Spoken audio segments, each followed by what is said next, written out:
First step, go to the Roguetech Nexus Mod page,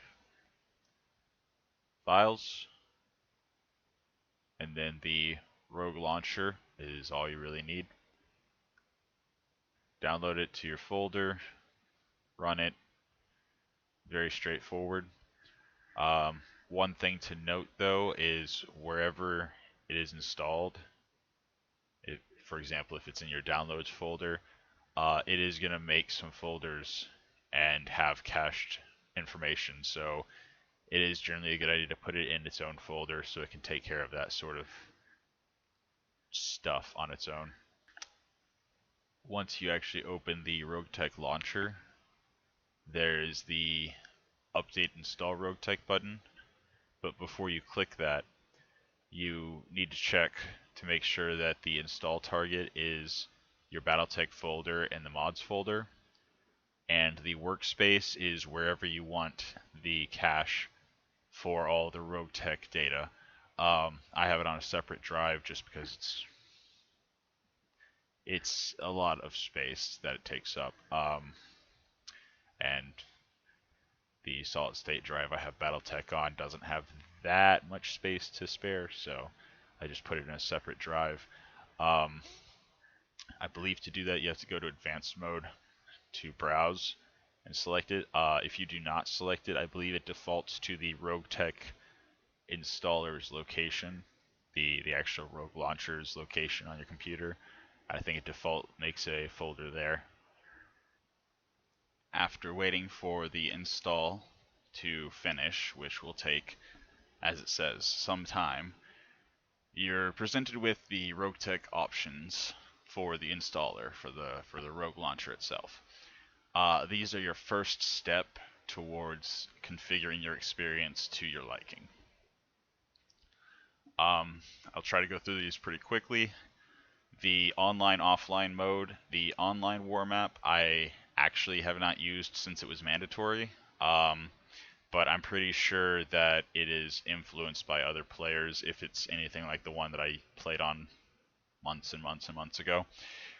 The offline, you're the only one impacting which faction controls which system, which still allows you to conquer systems on behalf of whatever faction you're fighting for. So it's definitely the one I stick with, and it's the main reason I prefer it is just because it prevents one faction from being a sprawling mega empire compared to the others, so you have more choice of who you fight for.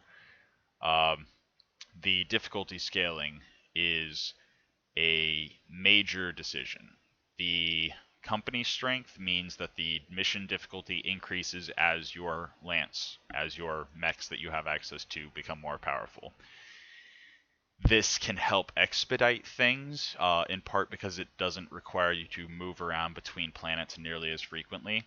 But I find that it also sometimes, based on the actual strength of your company versus what the system believes the strength of your company is, it can sometimes put you in pretty bad spots.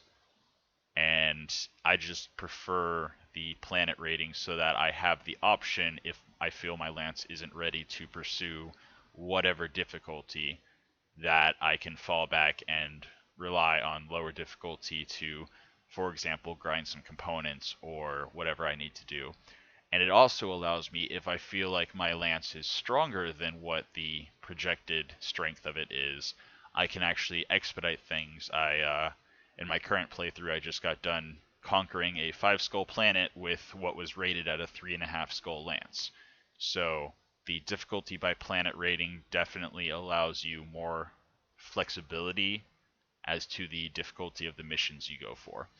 Especially if you're new to Roguetech, the difficulty by planet rating allows you to progress at a slower pace and more safely and more comfortably. So you can take missions that are below your rating for an easier time. Still dangerous because there's always that chance of a headshot, but it's much more forgiving than difficulty by company strength. The spawn randomizer, the random or disabled random, I believe mostly applies to the enemy units and where exactly they're going to spawn. Because if you've played Battletech, if you've played Roguetech from over a year ago, back before this was an option, if you got accustomed to the maps, you knew exactly where the enemy units would be spawning, and you could actually plan your movements around the map anticipating, oh, the reinforcements are going to come in at this particular point, so I just need to sweep here and then move over here. So this is really interesting to me because yeah, sometimes you are trying to make it to the evac zone and a couple of assault mechs just drop on your evac point. So it's in my opinion always better to have it on random. Just it spices things up and keeps things from getting monotonous. Battle deployments. So automatic deployment is the map spawns, the enemies spawn, and you spawn. And there's no strategy to it. It's just you end up wherever you end up, and you have to deal with it from there, which can be challenging in its own right, but I prefer the manual deployment because it allows you to gather a little bit of information as far as where the enemies are spawning, because I feel like as your dropship's flying overhead, you should be able to get that intel anyway. It doesn't show you what size the forces are, what exactly you're facing, it just tells you where they are, and the manual deploy allows you to then choose, oh, do I want to drop on the high ground? Do I want to drop on an intercept path? And it just adds a lot more depth to the start of the mission. Controlling convoys, the AI is stupid, so always go for manual convoy control. There is never a situation where the AI convoy is better. Manual convoy prevents a lot of issues when you're doing escort missions. The map size, the default is 33% increased, which I find plenty large enough. Occasionally you'll have a mission where there's a stealth mech you're hunting for and you just can't find it. So you have to sweep through the entire map, which isn't that big of a deal when it's 33% increase, but anything bigger than that and you could be searching for a while. Standard map size is the Battletech standard, not the Roguetech standard, and the Battletech standard is admittedly kind of small, so there's less strategic control of zones and movement. The spawning of allies, if you enable allies on random missions, you'll get a lance of supporting ally units. If you disable them, you will not. From my experience, the combat log is very hungry for performance. Floaties, for some reason, tend to just go more fluidly. The combat log, for whatever reason, seems to slow things down. But feel free to try it if you'd like. It does allow you to go back in and look and see what all just happened instead of just having a ton of numbers floating around that you may or may not realize what they are. But I do feel like Roguetech does a really good job of communicating a lot of the key information. The pilot randomizer, I believe random Ronin starting pilots is default, but I like to put it to random generated starting pilots, in part so that I can, rename them, change their appearance, whatever. But also because I feel like it makes it a little more challenging, since Ronin pilots tend to have better traits, which we'll get into that in a different video. The concrete jungle change, I think that you have to have the Urban Warfare DLC for this to do anything. I may be wrong, but it changes the urban biomes to just be less pristine, which makes sense, especially in the Inner Sphere where war is kind of the status quo. DLC modules, this is really simple. If you have them, click the check. If you don't have them, don't click the check. Easy. The selecting of the era, this just modifies which mechs, which units are available, and which ones spawn.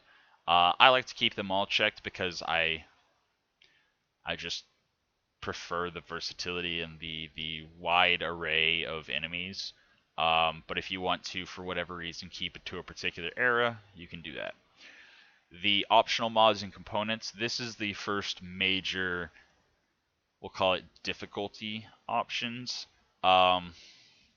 The early ones, the smaller ones up here, they add some, some more units. The non-canon 2C units makes there be more clan tech in the inner sphere.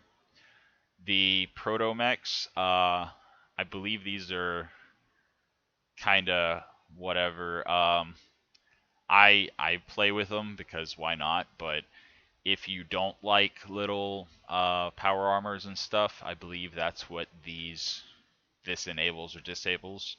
The Herbocalypse, well, put simply, it's just Herbies. Herbies are glorified trash can that is loaded up with God knows what. This particular checkbox makes there be a lot of them all over the place. So if you want a wider variety of early game units, you might want to turn this off just so there's not so many urban mechs. Because with it on, urban mechs do tend to spawn in the lower skull missions a lot. But it is pretty funny seeing some of them, and it's entirely optional whether you want them or not. Custom Omni-mechs, which I don't know why it says challenging content, but it just makes there be more Omni-mechs, and an Omni-mech is a mech that has a set core, engine, and gyro that you can't change, but the trade-off is when you salvage it, it's always going to have the gyro, engine, and core that comes with, and they tend to repair and build much more quickly, and switching weapons out is much faster on an Omni-mech for in-universe lore reasons and whatnot. But the key thing here is if you enable it, there's more Omni-mechs. If you disable it, there's not so many. Again, I'm not sure why it says challenging content, but so be it. Pirate tech units. If you like silly little things, then definitely leave this enabled. Pirate tech, in a nutshell, is sometimes really powerful, sometimes silly, and it always has some kind of drawback, like a chance to explode when you use it. So, I mean, if you leave it enabled, sometimes you'll get a laugh. There are very few pirate tech items that I enjoy using, but I know some people like Baradulge, they just laugh and tend to find ways to incorporate some pirate tech into their mechs. Elite pilots and mechs is challenging, and it is definitely challenging. Sometimes whenever you're dropping into a mission with this enabled, you will be against pilots and min-maxed mechs that will just wipe the floor with you if you especially are new to Roguetech and don't have the best builds. I personally play with it disabled, not so much because I don't like a challenge, but because I prefer, again, to have more control over how much of a challenge a mission is for me. If I want a challenge, I can go into a higher skull mission. But this makes it more randomized so that you might be dropping in a one skull mission and, oh, you're against an elite mech. Good luck. Not impossible to overcome, but I'm not a big fan of RNG dictating how much of a challenge I'm facing. But that is definitely a personal preference. The post-Dark Age technology, again, I play with this disabled for the same reason. The majority of these are just the same, where the things that can spawn, there's a random chance of something really powerful. The thing that I recommend against, no matter what you like, is the nuclear weapon carriers. It's funny the first time you see it, but it gets really annoying when literally just RNG gave the enemies a nuke and you just lost your best mech because nukes are stupidly powerful.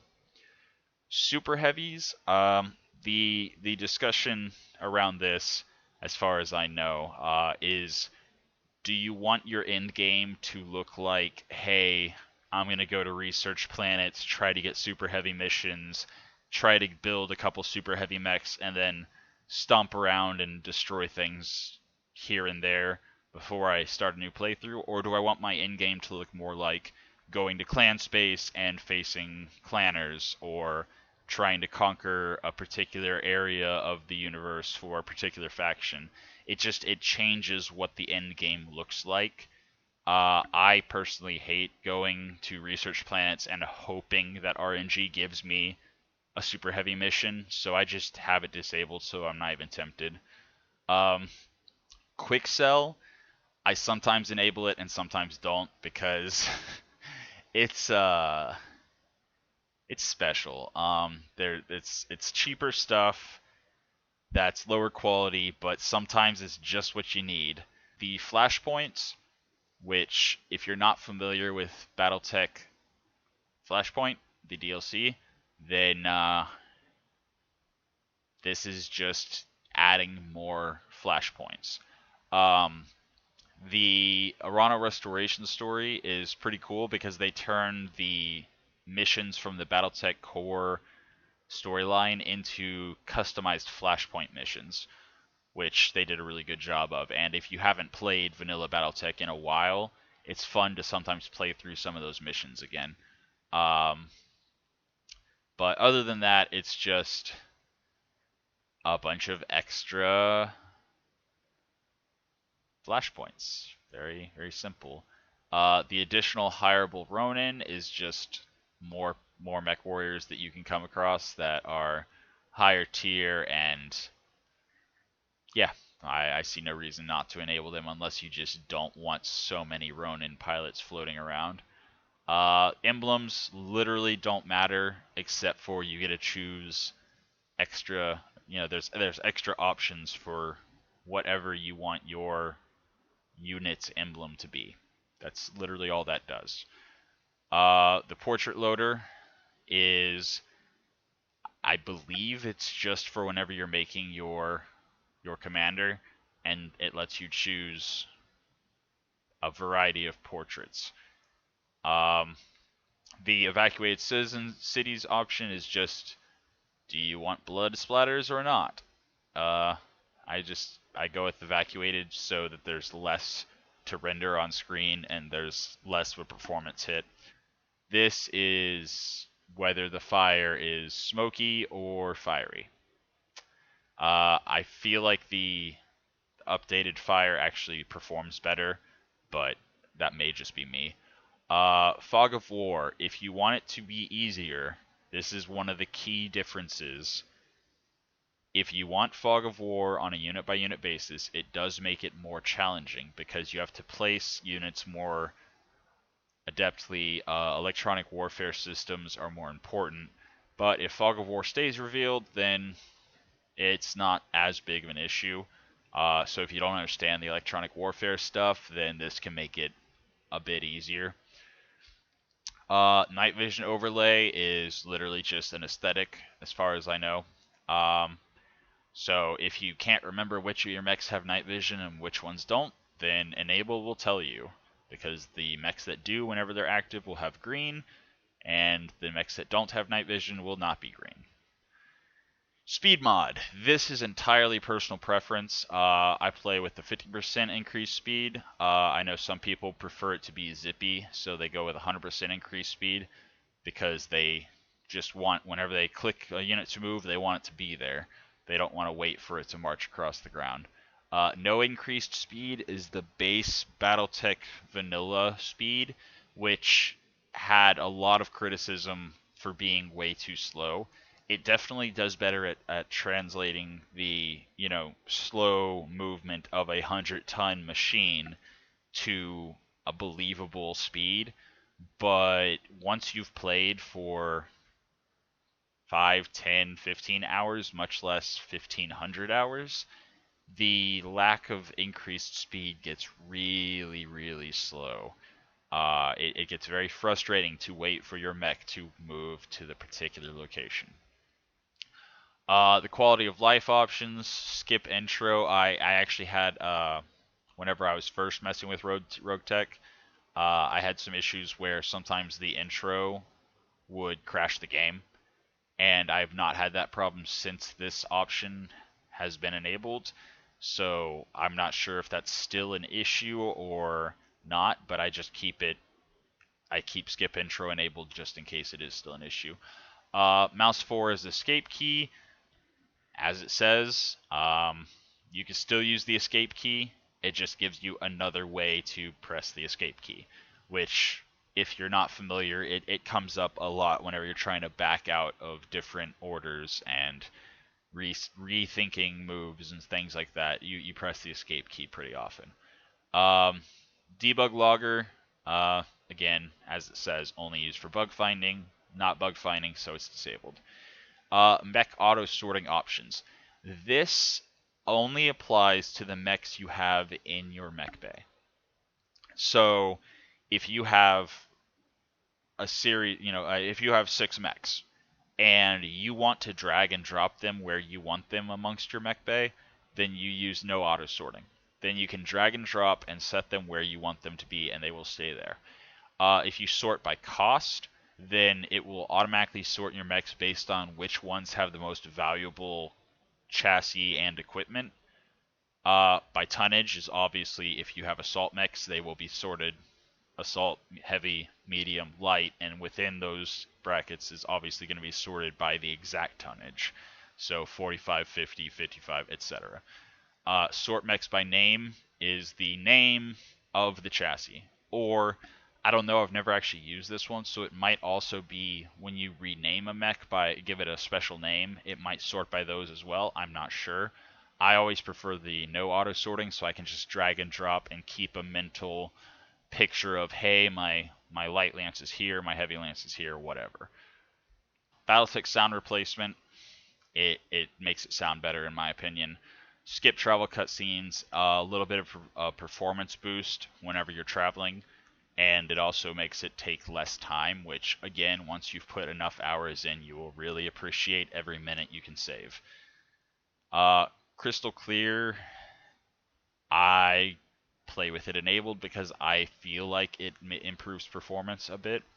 That is entirely optional. I like the ambient chatter personally, but if I do start streaming, I think I might enable silence just to see if it helps. Scorched Earth, I I want to say that it's a performance hit if you enable it, because it was last time I tried it months and months ago. But they might have fixed that by now.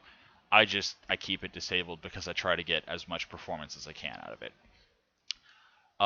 The color floaties is just whenever the mech warriors are becoming panicked, the more panicked they get, the brighter the colors, which I find really useful to help it stand out from the other text that floats up. But that's entirely optional.